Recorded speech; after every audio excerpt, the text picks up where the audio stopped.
قرآن سے اللہ کی بطول کے دشمن پہ لعنت سناتا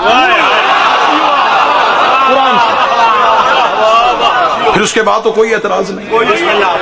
قرآن سے دیکھتے ہیں کہ اللہ نے بطول کے دشمن پہ لعنت کی ہے یا نہیں۔ اگر نکل آئے قرآن سے، خدا نے کہا کہ فَقُلْ تَعَالُوا نَدْعُ أَبْنَاءَنَا وَأَبْنَاءَكُمْ نِسَاءً وَنِسَاءَكُمْ وَأَنفُسَنَا وَأَنفُسَكُمْ ثُمَّ نَبْتَهِلْ فَنَجْعَلْ لَعْنَةَ اللَّهِ عَلَى الْكَاذِبِينَ۔ خدا نے کہا یہ بیٹے لے کے آئیں، ہم بیٹے لے کے آتے، یہ نساء لے کے آئیں، ہم نساء لے کے آتے، یہ اپنے نفس لے کے آئیں، ہم نفس لے کے آتے۔ ٹھیک ہے جی، ایسے ہی مبالہ پڑھا گیا۔ جس نے پڑھا اس نے کہا کہ جب یہ آیت آئی رسول خود گئے، امیر المومنین کو لے کے گئے، حسنین کریمین کو لے کے گئے، شہزادی کونین کو لے کے گئے، یہ 5 ہستیاں میدان مباہلہ میں گئی، یہی پڑھا گیا۔ یہ بتایا گیا کہ ادھر سے یہ 5 آئے، یہ نہیں بتایا جاتا کہ ادھر سے کون آئے تھے۔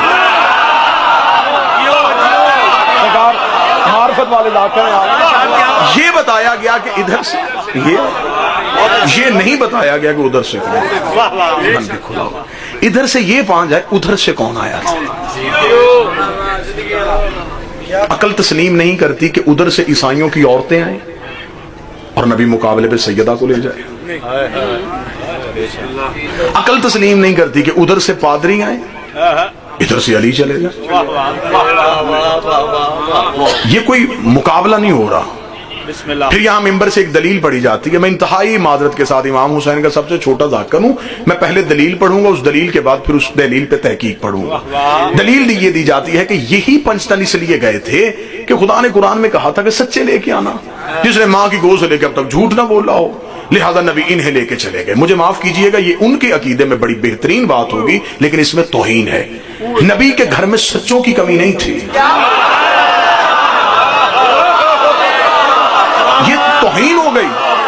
نبی کے گھر میں کوئی سچوں کی کمی تھی؟ چلے میں اگلی جملہ کہنے لگا، اگلے جملے پہ اب مجھے جو تحقیقی بندے اب انہیں مجھے چاہیے۔ نبی کے گھر میں سچوں کی کمی نہیں تھی، اگر سچا ہی چاہیے تھا نبی کے گھر میں ابو ذر جیسا سچا تھا، جس کے بارے میں خود نبی نے حدیث کہی ہوئی ہے کہ ابو ذر سے زیادہ سچا زمین نے اٹھایا نہیں، آسمان نے سایہ کوئی نہیں کیا۔ سچی مستور چاہیے تھی تو گھر میں شہزادی فضہ موجود تھی، جن کا سلمان جیسا سچا ہو، جن کے نوکر سچے ہوں، پھر سردار کیوں گئے؟ جن کے نوکر کام کر سکتے ہوں وہ کام نوکروں کے ہوتے ہوئے سرداروں نے کیوں کیا؟ اس کا مطلب یہ 5 بتا رہے ہیں کہ ادھر سے بھی کوئی چھوٹا نہیں آ رہا۔ مباہلے کی مکمل تحقیق اگر پڑھی جائے، مباہلے کی مکمل دستاویز اگر پڑھی جائے، تو جو رسول سے مدینہ میں مباہلہ کرنے کے لیے پہنچے تھے، پہلے مباحثہ ہوا جی، پھر مباہلہ ہوا نا۔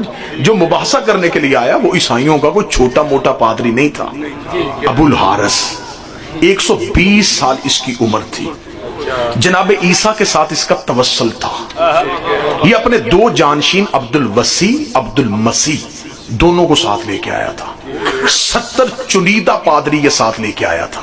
یہ آ کے مدینے بیٹھ گیا، اسے نبی سے کہا تو کیا کہتا ہے، تو نبی ہے؟ رسول نے فرمایا ہاں میں نبی۔ اس نے کہا تیرے باپ کا نام؟ فرمایا عبداللہ۔ ماں کا نام؟ آمنہ۔ اس نے کہا ٹھیک ہے، ہم ہیں تسلیس کے قائل، ہم ہیں 3 جیتوں کے قائل۔ رسول نے فرمایا وہ کون سی ہیں؟ اس نے کہا میرے نزدیک یہ ہے کہ جو کائنات میں جتنا بھی اختیار ہے یہ روح القدس کے پاس ہے، یعنی جناب جبریل کے پاس ہے۔ اس نے کہا میرا دوسرا عقیدہ یہ ہے کہ اس کائنات میں عیسیٰ جیسا کوئی مرد نہ تھا، نہ ہے، نہ ہوگا۔ میرا تیسرا عقیدہ ہے کہ مریم سے بہتر نہ کوئی عورت تھی، نہ ہے، جبریل سے زیادہ اختیار کسی کے پاس نہیں، عیسیٰ سے بڑا مرد کوئی نہیں، مریم سے بڑی عورت کوئی نہیں۔ ان 3 چیزوں کو تو نے نہیں چھیڑنا۔ اس سے آگے بات شروع کر کے تو مذہب کسے کہتا ہے، تو کیسے نبی بن کے آیا ہے، لیکن ان 3 ہستیوں کے ساتھ انہیں موازنہ نہیں کرنا۔ جبریل سے زیادہ اختیار کسی کے پاس نہیں ہے، مریم سے افضل کوئی عورت نہیں ہے، عیسیٰ سے بہترین کوئی مرد نہیں ہے۔ نبی قرآن پڑھ پڑھ کے سنائے جا رہا تھا، ابو الحارث ماننے کے لیے تیار نہیں تھا، یا جبریل نے آ کے نبی کے قدموں پہ ہاتھ رکھا اور فرمایا خدا کہتا ہے کہ تو ان سے کیوں یوں دلیل پہ دلیل دیے جا رہے فمان حاجک من بعد ما جاءک من العلم، تو قرآن پڑھ پڑھ کے سنائے جا رہا اور یہ ماننے کے لیے تیار نہیں ہے. اسے کہ پھر ایسے ہے تو ایسے ہی صحیح. یہ مریم لے کے آئے، ہم زہرا لے کے آتے ہیں، یہ حسنین ہم لے کے آتے ہیں، یہ عیسیٰ کو لے کے آئے، یہ جبریل لے کے آئے، ہم استاد جبریل لے کے آئے. انہیں کہو پھر ایسے ہے. بسم اللہ سر. انہیں کو بھی ایسے تو ایسے صحیح. یہ لائے مریم، یہ لائے عیسیٰ کو. رسول نے کہا تیرا توسل ہے عیسیٰ سے؟ اس نے کہا ہے. رسول نے فرمایا بلا پھر اس سے، کل پہنچ میدان میں، اکیلا نہ آنا، مریم ساتھ لانا، عیسیٰ کو ساتھ رکھنا. جرت ہے تو جبریل کو اتار. ابو الحارث نے کہا ٹھیک ہے، میرا توسل ہے عیسیٰ سے، میں بلاؤں گا. اس کے مذہب کی بات ہے. تو کہہ رہا آخری نبی ہے، عیسیٰ اگر آ گیا زمانے میں پھر زمانے میں عیسائیت ہی ہوگی، پھر کوئی نیا مذہب نہیں آئے گا. رسول نے کہا ٹھیک ہے، اتار عیسیٰ کو.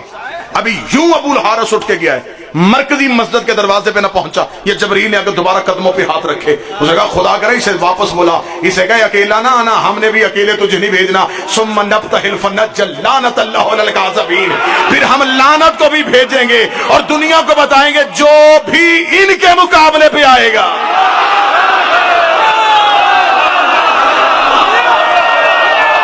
جو ان کے مقابلے پہ آئے گا. ابھی تفصیلات کا وقت نہیں، تفصیلات کا وقت ہوتا میں مکمل مباحلہ آپ کو سنا دیتا.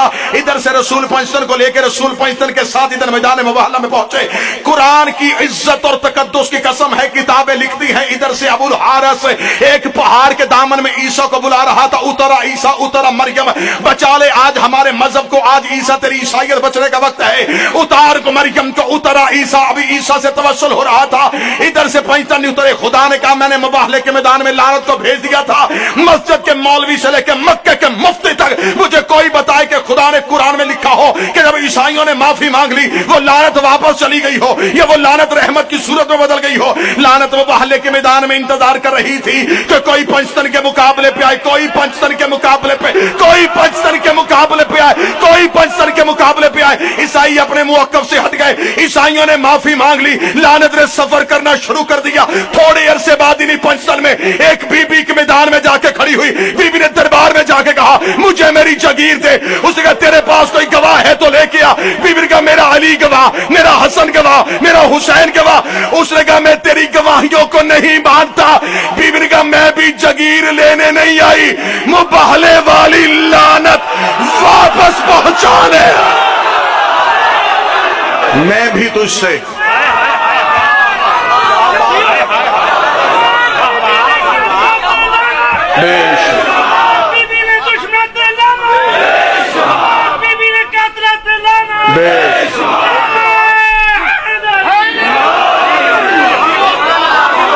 میرا مطالبہ بھی جگیر نہیں. خدا نے لعنت مباحلہ میں عیسائیوں کے لیے نہیں بھیجی تھی، بطول کے دشمن کے لیے بھیجی.